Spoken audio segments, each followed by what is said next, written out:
Selamat siang pemirsa, saya Erina. Saat ini saya akan menemani Anda dalam beberapa menit ke depan dengan membawakan berita terkini seputar kasus KDRT yang pernah terjadi di Kabupaten Sidoarjo. Pemirsa, kasus kekerasan dalam rumah tangga atau KDRT di Kabupaten Sidoarjo kembali menjadi perhatian publik. Berdasarkan data UPTD Perlindungan Perempuan dan Anak, sepanjang tahun 2023 tercatat 220 kasus kekerasan terhadap perempuan dan anak, dengan sebagian besar berupa KDRT dan kekerasan dalam relasi rumah tangga. Angka ini meningkat dari tahun-tahun sebelumnya, dari 155 kasus pada tahun 2019 menjadi 220 pada tahun 2023. Sementara itu, pada periode Januari hingga Juni tahun 2024 tercatat 97 kasus kekerasan dengan 107 korban dan 35 diantaranya merupakan kasus KDRT. Data ini menunjukkan bahwa kekerasan domestik di Sidoarjo masih menjadi masalah serius yang membutuhkan penanganan menyeluruh.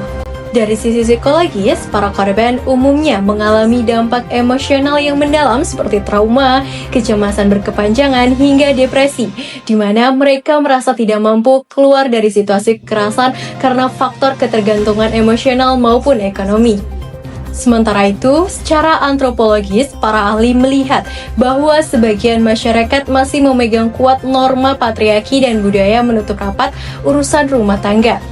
Tekanan sosial untuk menjaga nama baik keluarga membuat banyak korban memilih diam, sehingga siklus kekerasan terus terulang.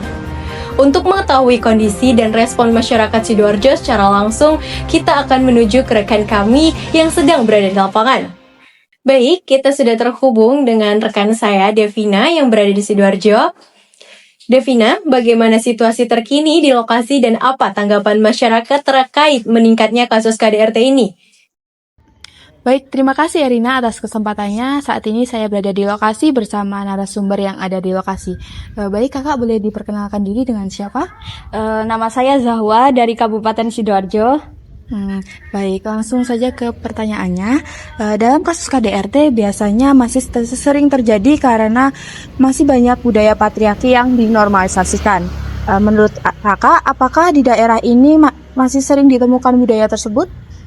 Menurut saya saya tidak bisa memastikan seberapa sering budaya tersebut sering diterapkan terjadi.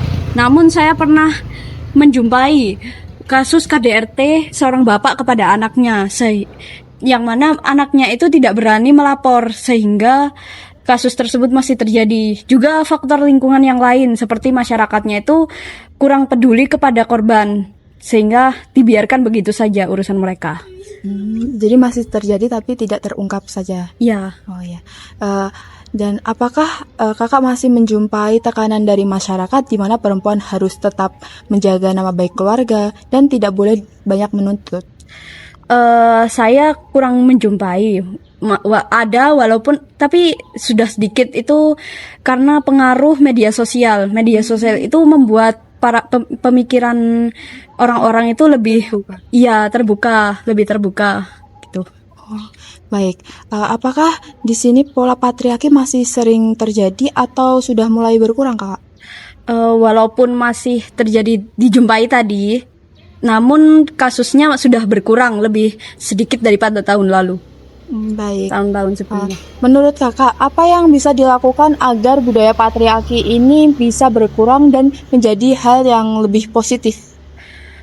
Menurut saya, kalau di keluarga saya sudah diterapkan pembagian tugas-tugas rumah tangga sehingga semuanya itu ikut berperan, mulai dari anak, ibu, ayah itu mendapatkan tugas masing-masing untuk mengurus rumah tangga. Jadi tidak hanya dibebankan pada perempuan saja, tapi juga laki-laki juga ikut merawat rumah mereka begitu. Jadi dari keluarga nanti bisa berkurang dari budaya patriarki ini. Benar. Oh, baik. Sekian laporan dari lapangan, saya kembalikan ke studio.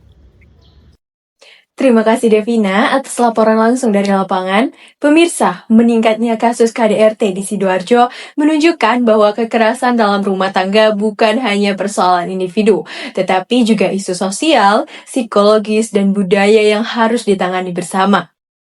Dukungan terhadap korban, peningkatan layanan pengaduan, serta edukasi mengenai relasi sehat menjadi langkah penting untuk memutus siklus kekerasan. Kita berharap semua pihak, baik pemerintah, masyarakat, maupun keluarga dapat berperan aktif dalam menciptakan lingkungan yang aman dan bebas kekerasan.